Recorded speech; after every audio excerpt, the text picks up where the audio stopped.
우리 좌우에 있는 분들과 인사해 보겠습니다. 만나서 반갑습니다. 주님을 사랑합시다. 네.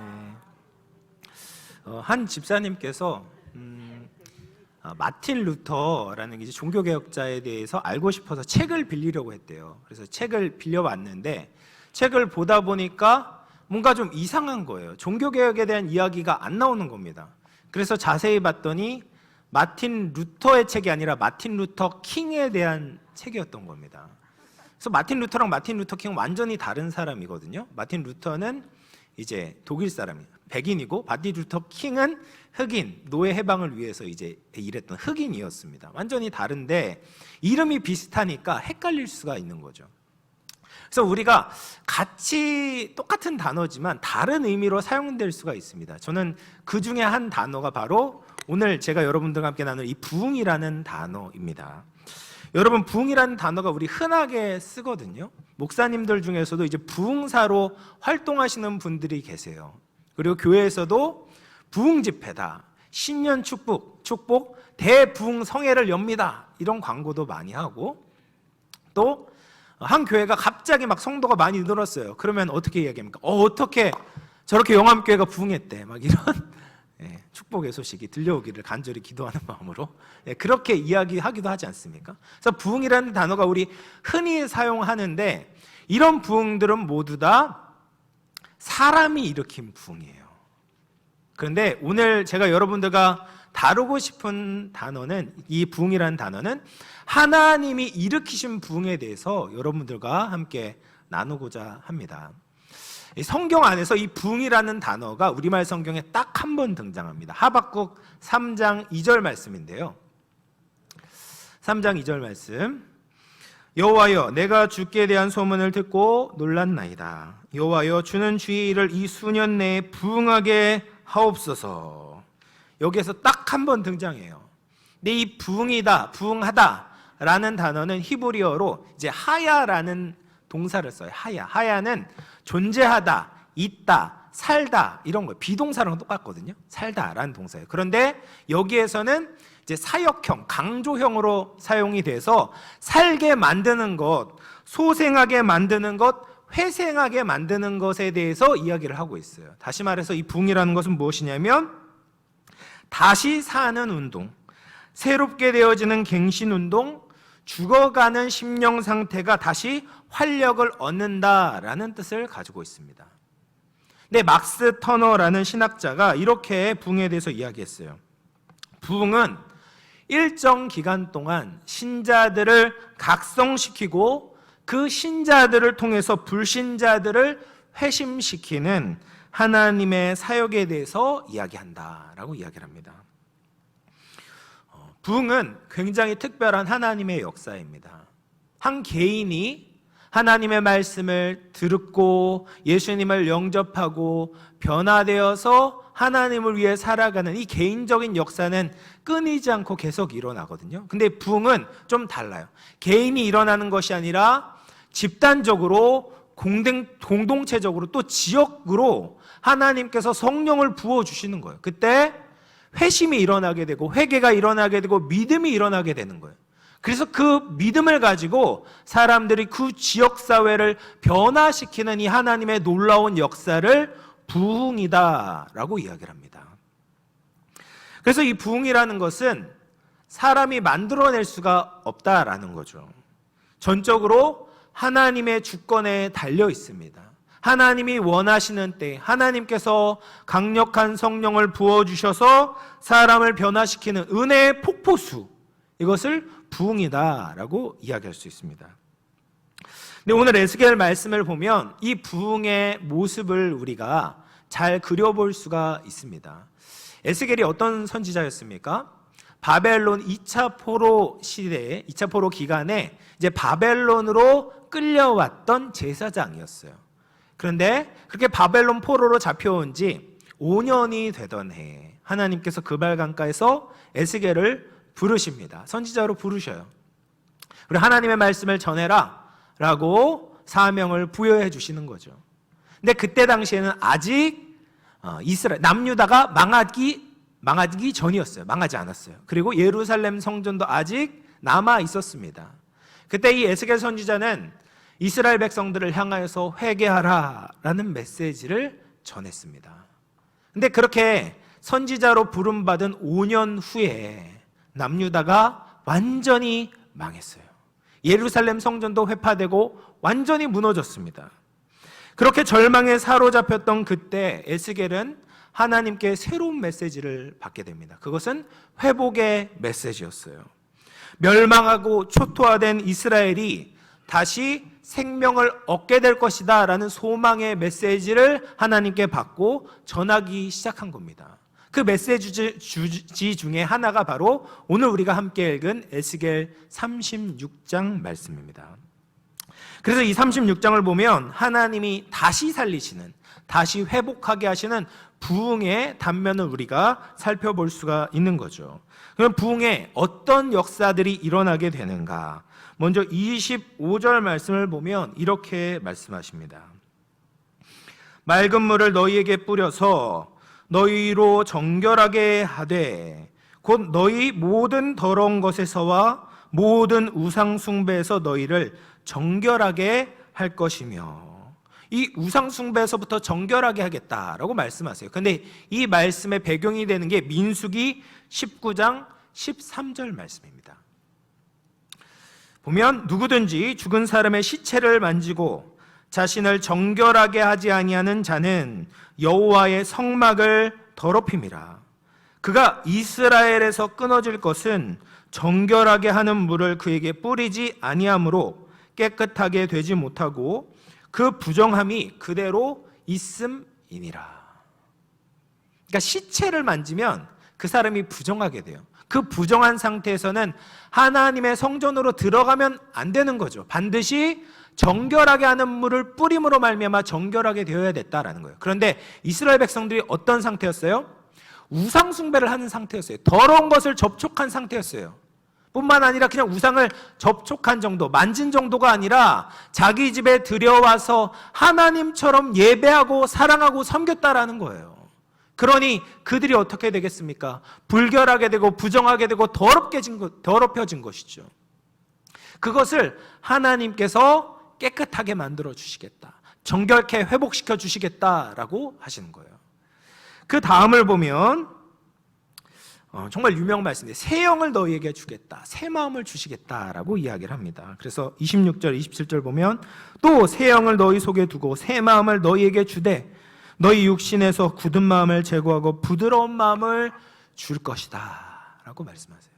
그러니까 이스라엘 백성들 안에는 뭐가 있었어요? 굳은 마음이 있었다라는 거예요. 굳은 마음은 하나님을 인정하지 않는 거예요. 하나님을 예배하지 않는 거죠. 하나님의 말씀을 듣고 순종하지 않는 것이 굳은 마음이에요. 근데 그 굳은 마음을 어떻게 변화시켜 주십니까? 하나님의 영을 주심으로 새 마음을 주시는 거예요. 그럴 때 부드러운 마음이 생기게 됩니다. 그래서 하나님께서 새 영을 주시고 부드러운 마음으로 변화시켜 주실 때 우리는 하나님에 대해서 새로운 것들을 깨닫게 돼요. 신학자들은 이것을 가리켜 영적 각성이다라고 이야기합니다. 이 영적 각성이 일어나면 예전에 평소에 알지 못했던, 알았는데 제대로 깨닫지 못했던 하나님에 대해서 생생하게 느껴지게 되는 거예요. 예전에 물론 하나님에 대해서 들었죠, 알았죠. 그런데 머리로만 알고 있었어요. 이론적으로만 알고 있었습니다. 그런데 그 하나님이 하나님의 영을 부어주시면 그 하나님이 마치 내 앞에 계신 것처럼 생생하게 느껴지기 시작하는 거예요. 그냥 들려졌던, 그냥 문자적으로만 아는 것이 아니라 정말 하나님의 살아계심을 깨닫게 되고 하나님의 위대하심 앞에 엎드리게 되고 하나님의 은혜와 사랑의 그 놀라운 역사에 감동하게 되는 거예요. 그런 일이 일어나게 된다. 부흥의 때 일어나게 된다라는 거죠. 그러면 그렇게 될 때, 하나님의 영이 부어질 때, 우리의 마음이 정결케 될 때 가장 먼저 일어나게 되는 인간의 반응은 바로 회개입니다. 다른 사람과 비교하는 것이 아니라 하나님의 거룩한 말씀 앞에 서게 되니 자신의 모습을 보게 되는 거예요. 그렇게 되면 어떻게 됩니까? 31절 말씀 보면 이렇게 말씀하십니다. 그때 너희가 너희 악한 길과 너희 좋지 못한 행위를 기억하고 너희 모든 죄악과 가증한 일로 말미암아 스스로 밉게 보리라. 자기가 미워지는 거예요. 내가 하나님 앞에 너무 죄인이었구나. 내가 하나님 앞에 도저히 설 수 없는 흉악하고 끔찍한 자이구나 라는 것을 깨닫게 되고 스스로를 밉게 보인다라는 거예요. 32절에 보면 또 부끄러워하고 한탄한다 라고 말씀하세요. 다른 사람 앞에서 괜찮은 척, 잘난 척, 거룩한 척 했지만 하나님의 그 불꽃 같은 눈동자 앞에 서게 되니까 내가 정말 추한 자입니다. 나의 진짜 모습은 하나님 앞에 도저히 설 수 없는 부끄러운 자입니다 라고 부끄러워하고 한탄하게 된다는 거예요. 근데 부흥은 거기에서 끝나지 않아요. 부끄러운 것을 넘어서서 거룩함을 향하여서 나아가게 됩니다. 그래서 성도는 부흥의 역사 가운데 거룩한 삶을 향하여서 열심을 내게 되는 거예요. 27절 하반절을 보면 너희로 내 율례를 행하게 하리니 너희가 내 규례를 지켜 행할지니라. 거룩하신 하나님을 만나게 되니 나도 거룩해지고 싶은 거예요. 이제 더 이상 하나님 앞에 그냥 부끄러운 모습이 아니라 하나님께서 기뻐하시는 모습으로 살고 싶은 거예요. 하나님의 말씀을 듣고 순종하고자 하는 그 열망으로 가득 차게 되는 겁니다. 그런 내적인 변화가 일어나고 나서 외적인 변화를 하나님께서 일으켜 주시는데 뭐라고 이야기하냐? 35절 말씀입니다. 사람이 이르기를 이 땅이 황폐하더니 이제는 에덴 동산같이 되었고 황량하고 적막하고 무너진 성읍들의 성벽과 주민이 있다 하리니. 그러니까 예루살렘 선이 완전히 무너졌거든요. 그런데 이 이스라엘 백성들 안에 내적인 변화가 일어나고 나서 하나님께서 그 성을 회복시켜 주시겠다. 어떻게 회복시켜 주세요? 에덴 동산처럼 회복시켜 주시겠다라고 해요. 무너진 성벽도 다시 세워주시고 그 안에 주민들이 가득 채워지는 거예요. 어떻게 그 일이 가능하겠습니까? 하나님께서 그 일을 이루시기 때문에 우리 안도 변화되고 우리의 바깥 환경도 하나님께서 새롭게 만들어 주시겠다, 아름답게 변화시켜 주시겠다라고 약속하시는 거예요. 이것이 하나님이 일으키시는 부흥의 참 모습이다라는 거죠. 그러면 이런 부흥의 역사가 정말 역사상 일어났었는가? 네, 역사적으로 보면 그런 부흥이 일어났죠. 났으니까 하나님이 약속하셨죠. 신약시대 초대 교회가 그 성령의 부으심의 출발점이었습니다. 사도행전 2장을 보면 그렇죠. 우리가 잘 아는 것처럼 한 개인에게 성령이 임하신 것이 아니었어요. 120명의 성도들이 전체가 하나같이 한 명도 빠지지 않고 성령의 충만함을 받게 되었습니다. 그리고 하나님의 정말 생생한 임재 가운데 살아가게 되었어요. 그러자 그들의 삶이 바뀌었어요. 그리고 그들이 전파하는 복음의 능력이 나타나기 시작합니다. 권위가 생기기 시작합니다. 예수 그리스도께서 역사하신 그대로 사도들이 역사하기 시작하는 거예요. 그리고 나니까 예루살렘 성 안에 정말 놀라운 파장이 일어나기 시작해요. 사도 베드로가 설교하니까 몇 명이 주님께로 돌아옵니까? 3,000명이 예수 그리스도를 믿게 되고, 그리고 5,000명이 주님께로 돌아오는 역사가 일어나는 거죠. 베드로가 아무리 대단한 설교를 했다고 해도 어떻게 3,000명이 한 번에 주님께 돌아올 수 있겠습니까? 5,000명이 주님께 어떻게 돌아올 수 있겠습니까? 그것은 인간이 만들어낸 역사가 아니라 하나님의 성령이 그 성을 부어주신 거예요. 역사하신 거예요. 그래서 그렇게 많은 사람들이 한꺼번에 돌아올 수 있었다라는 거죠. 그런데 이 부흥의 역사가 초대교회에서 멈추지 않았어요. 세계적으로 보면 이 부흥의 역사가 계속 지속되어 왔습니다. 대표적으로 보면 존 웨슬리의 영국 복음주의 부흥운동이 일어났고요.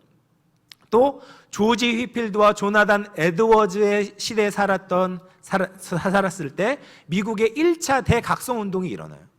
그리고 19세기에 보면 평신도 부흥운동이 일어나고 20세기에는 글로벌적 전 세계의 부흥운동이 일어나는데 이때 우리나라에도 부흥운동이 일어납니다. 1903년에 정확히 120년 전에 원산 부흥운동이 일어나고 유명한 1907년에 평양 대부흥운동이 일어나서 우리나라가 발칵 뒤집히게 되는 거죠.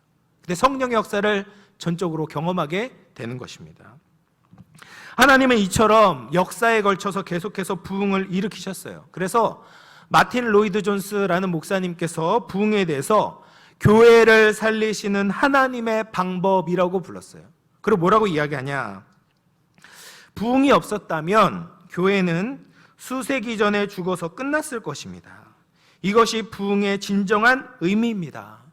교회나 모임 전체 혹은 여러 교회나 나라 전체에 동시에 성령을 부으시는 분은 하나님이십니다. 처음에 행하신 것을 다시 행하신 것입니다. 생명이 가버리자 하나님께서는 생명을 다시 보내셨고 능력이 사라지자 다시 그것을 보내셨던 것입니다. 이것이 1세기로부터 오늘날에 이르는 기독교의 역사인 것입니다 라고 이야기합니다. 하나님은 부흥이라는 징검다리를 통해서 기독교의 역사를 계속해서 써내려가고 계신다라는 거예요. 그런데 최근에 미국에서도 에즈베리라는 대학교 안에 이런 뜨거운 부흥이 일어나게 되었어요. 이것을 잠깐 영상을 본 후에 말씀을 계속 이어가도록 하겠습니다. Around the clock worshiping. Now students say something changed in the atmosphere of the room, where participants say they felt a revival.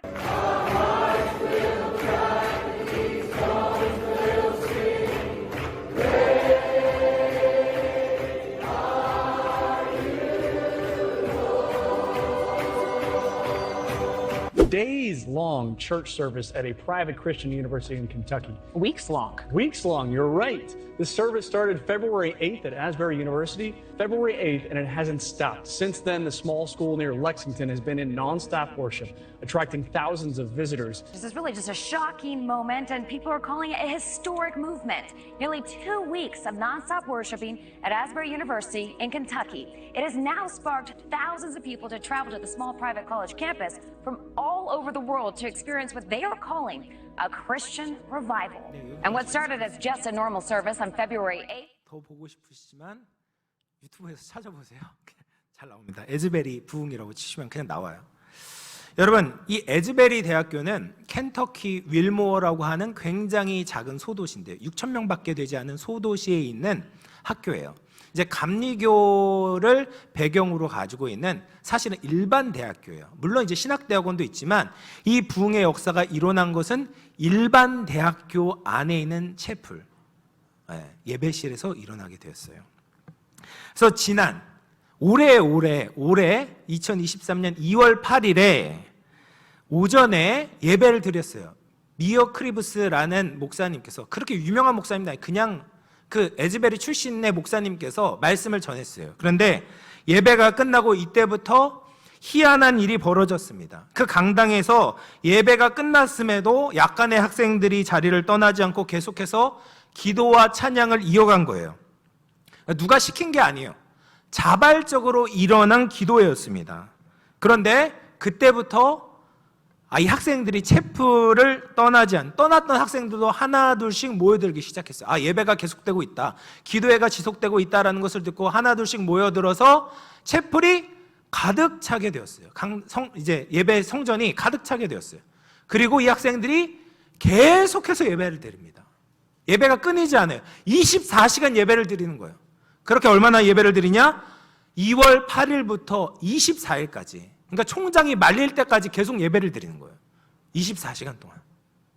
무려 17일 동안 이 학생들이, 물론 잠도 자러 갔다고 그래도 계속 예배가 드려지는 거예요. 예배를 드립니다. 그리고 이 에즈베리에서 일어난 부흥의 소식을 듣고 미국 전역에서 7만 명이나 되는 방문객이 와서 같이 예배를 드렸습니다.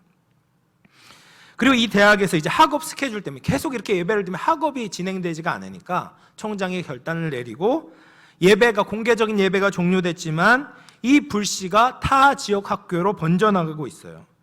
그래서 테네시주의 다른 주의 리 대학, 그리고 인디애나주의 앤더슨 대학, 샌포드 대학, 시더빌 대학 등에서 잇따라 학생들이 자발적으로 예배를 진행하고 있습니다.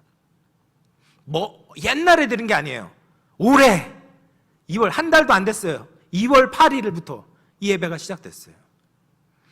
여러분, 요즘 이제 Z세대라고 이야기했는데, Z세대 학생들이 어떤 학생들입니까? 한국이나 미국이나 다르지 않습니다. 개인주의가 아주 팽배해 있어요. 자기 자신만 알아요. 공동체에 대해서 생각하지 않습니다. 모이는 것을 싫어합니다. 그리고 눈에 보이는 것을 쫓아다니지 눈에 보이지 않는 것을 추구하지 않습니다. 기도 10분, 5분도 하기 힘들어합니다. 그런데 이 젊은이들이, 일반 대학생들이 하나님을 찬양하고 예배하는 거예요. 그리고 주님을 위해서 모든 것을 버리겠다는 고백이 그들의 입술에서 흘러나오고 있는 것입니다. 그래서 폭스뉴스, CNN 사람들이 이 어떻게 된 일이냐 막 해가지고 취재를 나갔는데, 폭스뉴스에서 이제 에즈베리 대학교의 학생 회장이 인터뷰를 하는 내용에서 이렇게 이야기를 했어요. 이곳에서 일어나는 일의 진정한 의미는 무엇이냐면, 젊은 세대, 자유로운 세대가 신앙의 자신의 것이라고 주장하고 믿음의 군대로 일어났다라는 사실입니다. 이것이 지금 미국에서 일어나고 있는 사건입니다.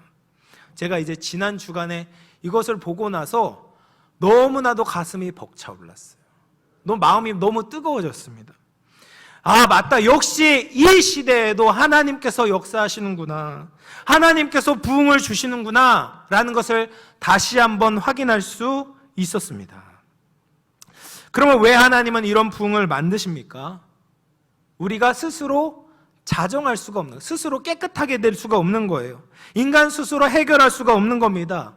성도들이 힘을 잃었기 때문입니다. 하나님을 바라보지 않기 때문입니다.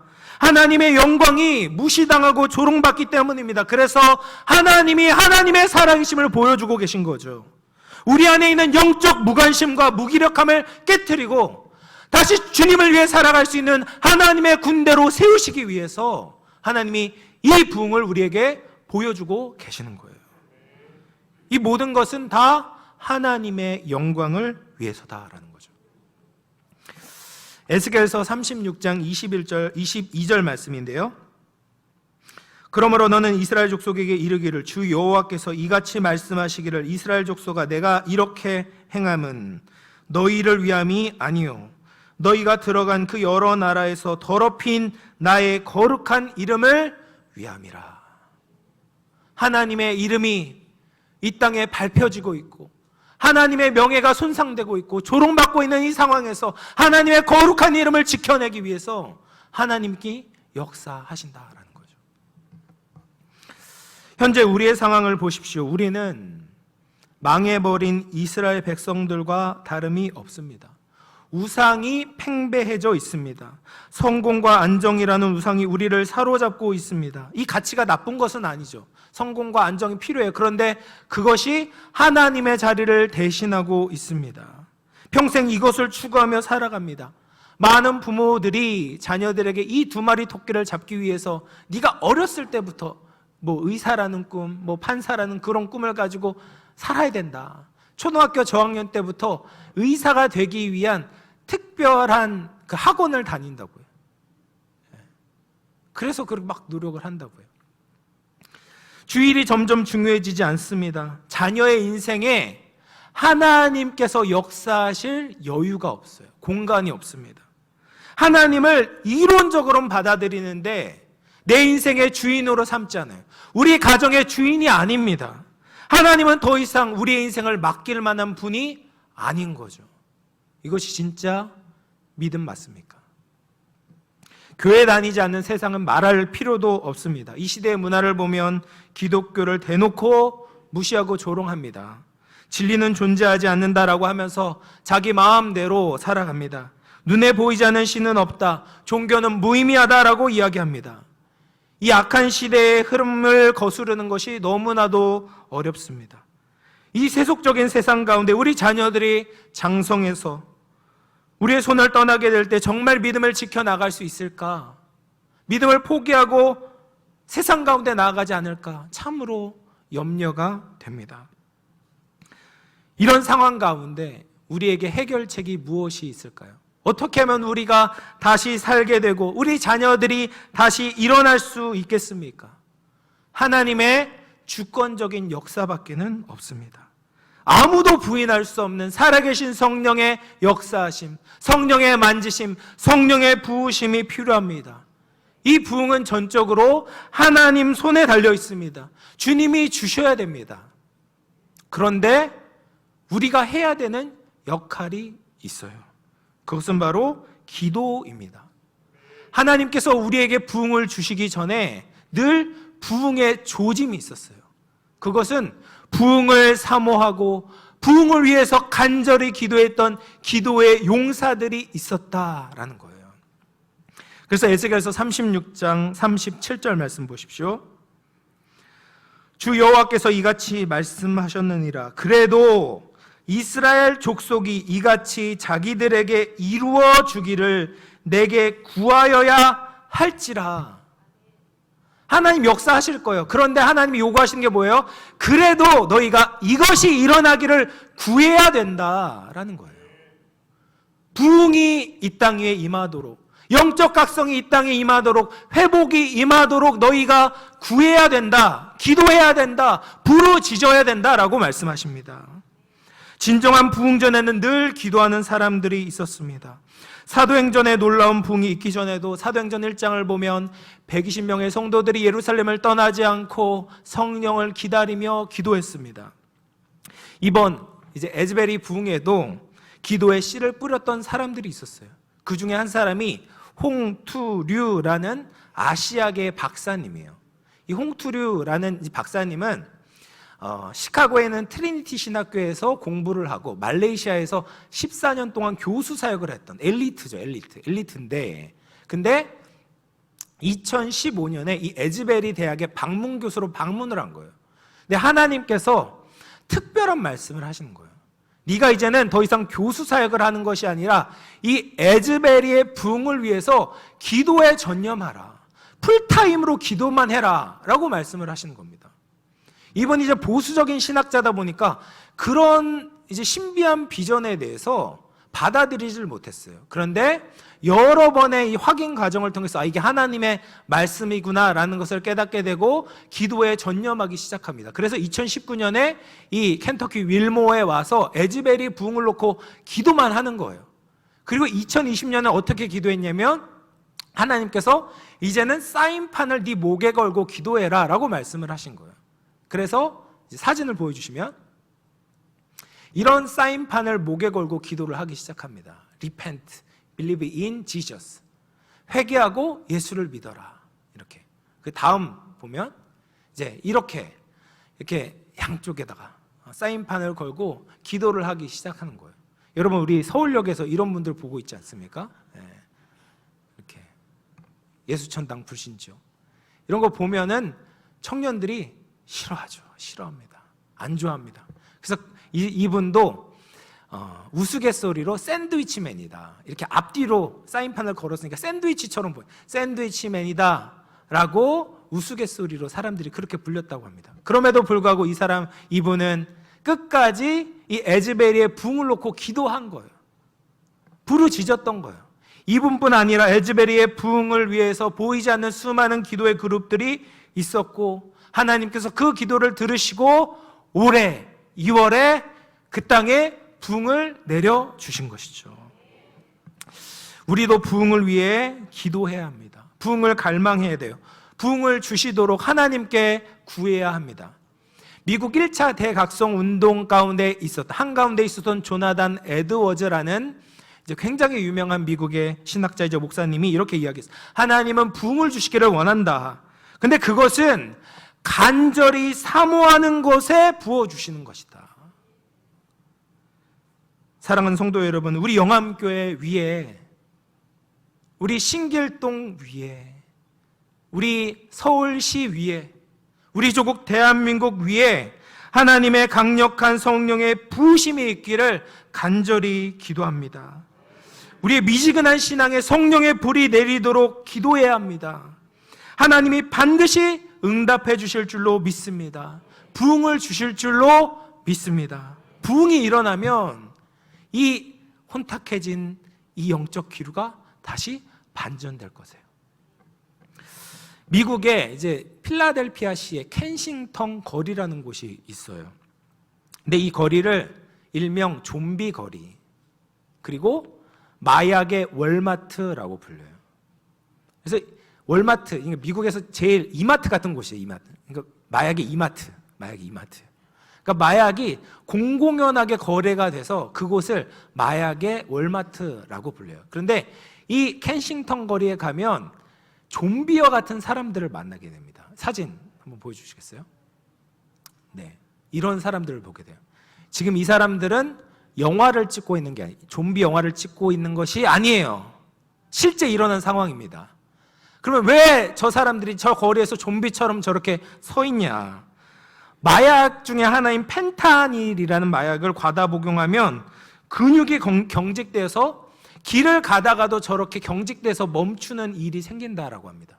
그래서 저 필라델피아, 되게 좋은 이름이거든요. 그러니까 사랑의 도시예요. 필라델피아라는 켄싱턴 거리가 저렇게 좀비 도시로 전락하게 되었습니다. 근데 저는 저 장면을 보면서 이것이 미국의 한 도시의 모습이 아니라 영적으로 망가진 이 시대 전체를 보여주는 청사진과 같다라는 생각이 들었습니다. 자신의 쾌락과 즐거움을 쫓으면서 하나님을 떠난 이 시대를 상징하는 모습과 같이 느껴지는 거죠. 에스겔서 37장 2절 말씀인데요, 하나님께서 에스겔에게 이런 환상을 보여주시잖아요. 나를 그 뼈 사방으로 지나가게 하시기로 본즉 그 골짜기 지면에 뼈가 심이 많고 아주 말랐더라. 에스겔이 환상을 봤어요. 그런데 그 골짜기에 마른 뼈로 가득한 거예요. 얼마나 흉측합니까? 해골로 가득한 거예요. 근데 이게 영적으로 죽어있는 이스라엘의 모습을 보여주는 것이죠. 하나님이 보실 때 이스라엘은 마른 뼈와 같고 좀비와 같은 것입니다. 하나님의 생기가 빠져버려서 하나님을 위해 살아가지 않고 선한 일에 무력한 영이 빠진, 얼이 빠진 좀비가 이스라엘의 모습이었고 이 시대의 모습이다라는 겁니다. 그런데 너무나 감사하게도 환상이 여기에서 끝나지 않습니다. 하나님께서 역사하실 때, 하나님께서 이스라엘 백성들에게 에스겔 36장과 같이 정결하게 하시고 새로운 영을 부어주시고 새 마음을 주실 때 그들이 변화된다라고 약속해 주고 계세요. 그래서 10절 말씀 보면 이렇게 이야기합니다. 이에 내가 그 명령대로 대언하였더니 생기가 그들에게 들어가매 그들이 곧 살아나서 일어나 서는데 극히 큰 군대더라. 믿으십니까? 마른 뼈가 하나님의 군대로 바뀌게 되었다라는 거예요.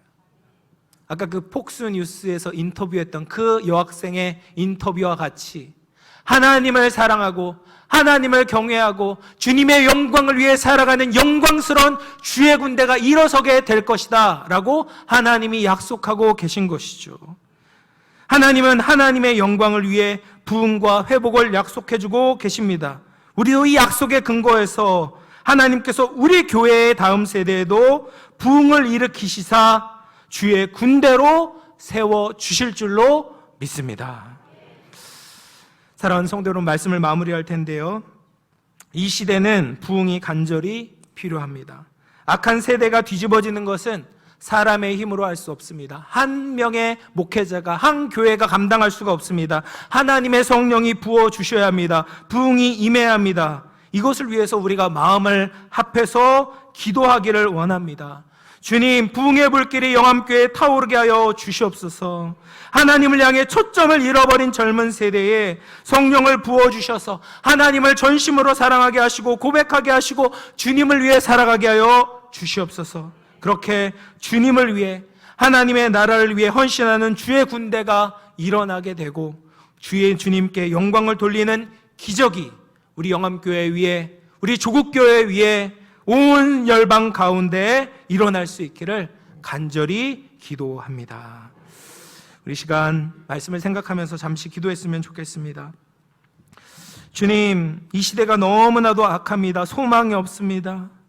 하나님, 우리가 어떻게 해야 되겠습니까? 주님의 은혜를 구합니다. 하나님의 역사를 기대하고 우리가 간구합니다. 이 지역에 에즈베리 대학에 일어났던 붕의 역사가 일어나게 하여 주시옵소서. 다음 세대가 주의 군대로 일어나게 하여 주시옵소서. 하나님의 이름의 높임을 받으시옵소서. 땅에 떨어져 있는 하나님의 이름이 다시금 아버지 이 세대 가운데 영광을 받을 수 있도록 하나님의 부흥을 우리 영암교회 위에 조국교회의 전세계 열방 가운데 부어 주시옵소서. 우리 간절한 마음을 가지고 기도하며 나아가도록 하겠습니다. 기도하겠습니다. 하나님 아버지 감사합니다. 아버지 우리를 사랑하시고 우리를 보살펴 주신 주님, 하나님 조국교회를 볼 때, 하나님이 사회를 볼 때 하나님 소망이 없습니다. 하나님을 경외하지 않습니다. 굳은 마음을 가지고 있습니다. 아버지 우상 숭배에 부정하고 더럽혀졌습니다. 하나님의 선한 일을 위해 아무것도 할 수 없는 무력한 자들입니다. 하나님, 그런 아버지 이 땅에 하나님 어떻게 아버지 다시 살 수 있겠습니까? 어떻게 다시 생명이 될 수 있겠습니까? 하나님의 부흥을 부어주시길 원합니다. 아무도 부인할 수 없는 하나님의 성령의 역사가 아버지 우리 영암교회 위에, 하나님 우리 조국교회 위에, 아버지 전 세계 열방에 부어지는 하나님 놀라운 역사가 일어날 수 있도록 하나님 은혜를 더하여 주시옵소서. 그리하여서 하나님 영광 받으시고 주님의 종되신 이름이 아버지 거룩히 여김을 받는 그런 은혜가 있게 하여 주시옵소서. 하나님 은혜를 더하여 주시옵소서. 함께하여 주옵소서. 주님, 하나님 아버지 감사합니다. 오늘 우리가 하나님이 일으키신 부흥의 역사들을 살펴보았습니다. 모든 선한 일이 하나님이 행하셨습니다. 그러므로 우리는 낮아지고 하나님만이 영광 받으셔야 합니다. 하나님의 이름은 높임 받으셔야 합니다. 그런데 이 시대가 너무 악해서 하나님을 인정하지 않습니다. 하나님을 떠난 마른 뼈와 같습니다. 그러기에 주님의 은혜가 필요합니다. 하나님의 강력한 성령의 부으심이 필요합니다. 한국 교회 위에 다시 하나님을 사랑하고 경외하는 마음이 일어나게 하시고 그 부흥의 한국 역사 가운데 하나님 일어나게 하여 주시옵소서. 그 부흥의 불쏘시개가 우리 영암교회가 될 수 있도록 사용하여 주시옵소서. 하나님의 역사하심을 바라며 전심으로 기도하는 우리의 기도를 들으시사 다시 한국교회의 부흥의 불길을 일으켜 주시옵소서. 그렇게 역사하실 주님을 기다립니다. 감사드리며 이 모든 말씀 살아계신 예수님의 이름으로 기도드립니다. 아멘.